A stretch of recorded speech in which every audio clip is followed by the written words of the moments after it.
What's going on there, guys and gals? This is Autotech, and I guess I have a little explaining to do.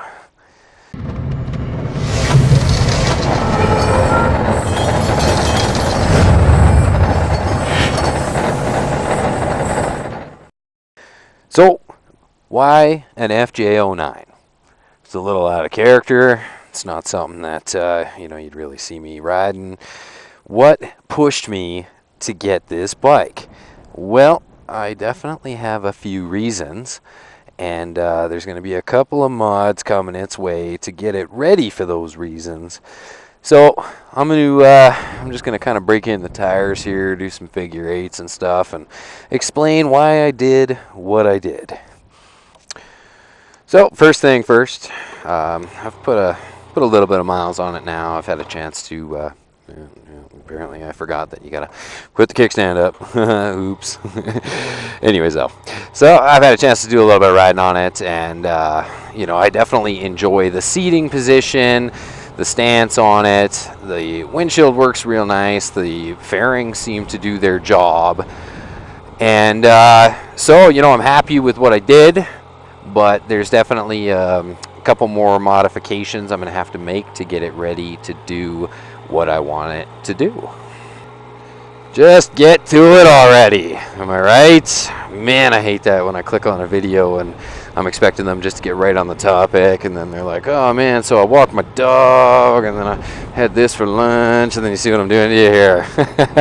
Okay, so the reason I grabbed this thing is because I want to be able to ride off-road. Now, not like trail riding. Like if I wanted to do some trail riding, I would have got myself a dirt bike. So what I want to be able to do is I want to be able to do like non-paved roads. So the Harley isn't really ideal for something like that. I've got those Cobra tires on there, and the ground clearance is kind of lacking. It's a super long bike, and it's 700 fucking pounds, so that's not exactly a bike that you'd want to be bombing through some gravel with, and that's what I'd like to do with this. Like, there's a couple of roads around here. They're like they end, and like they're graded and everything. They're nice. It's just they become gravel. And unfortunately, like I love my Harley too much. Like, that's a very nice bike, and I want to keep it a very nice bike. So bombing that thing down a gravel road isn't exactly the ideal situation for me. So what I did was I got to looking, and I got to researching adventure bikes, and like I looked at the African Twin, the Striker, the V-Strom, all kinds of bikes like that, the FJR, and they were all great and all, but most of them needed a couple of minor tweaks. Like, none of them really seemed to come with off-road ready tires, and some of them were lacking skid plates, and some, so it's like no matter what I got, I was going to have to put a little bit of time into it.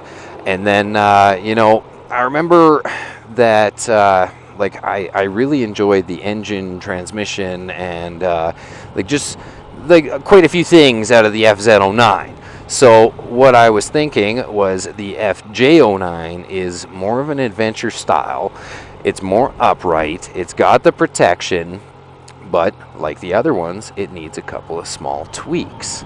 So with the price point, up here in Canada, like a brand new FJ-09 off the showroom floor, taxes in, is basically 11 grand.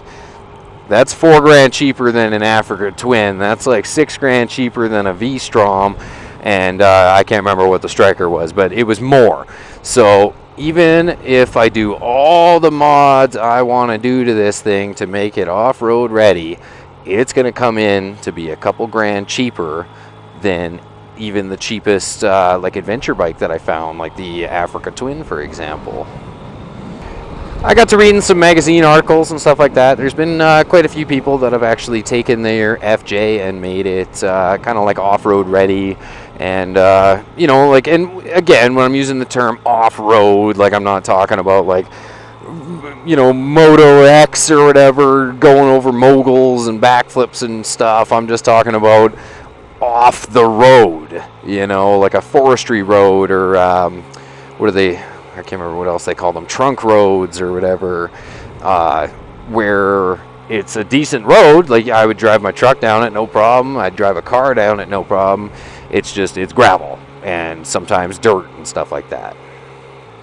So the way that this is going to go, I mean, I'm not going to give you all the information right this second.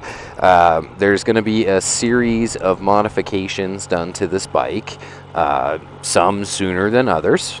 And don't worry, there'll definitely be videos to follow.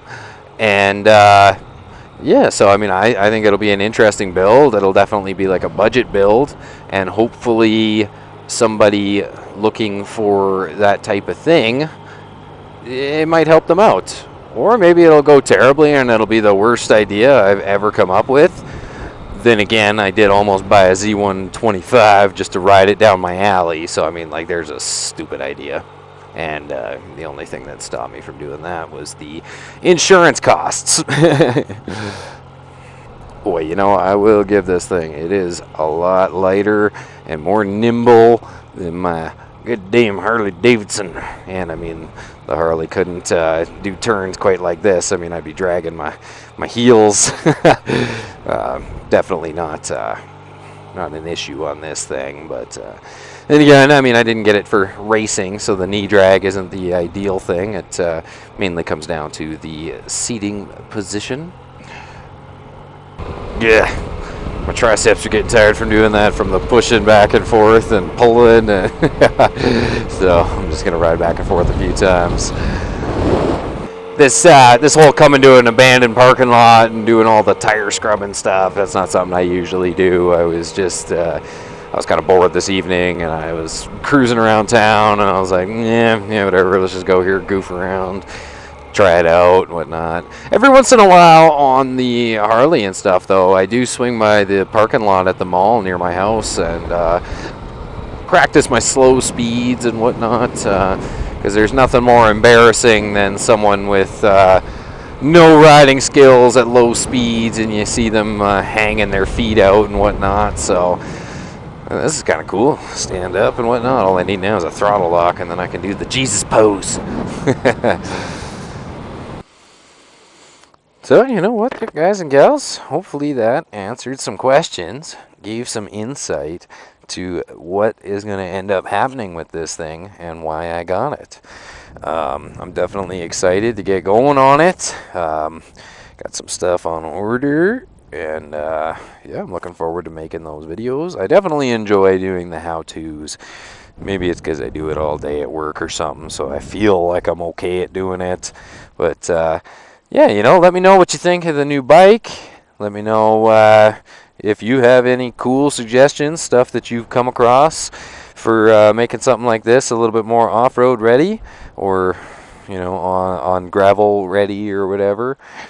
Thanks for taking the time and watching, and make sure you hit that subscribe button.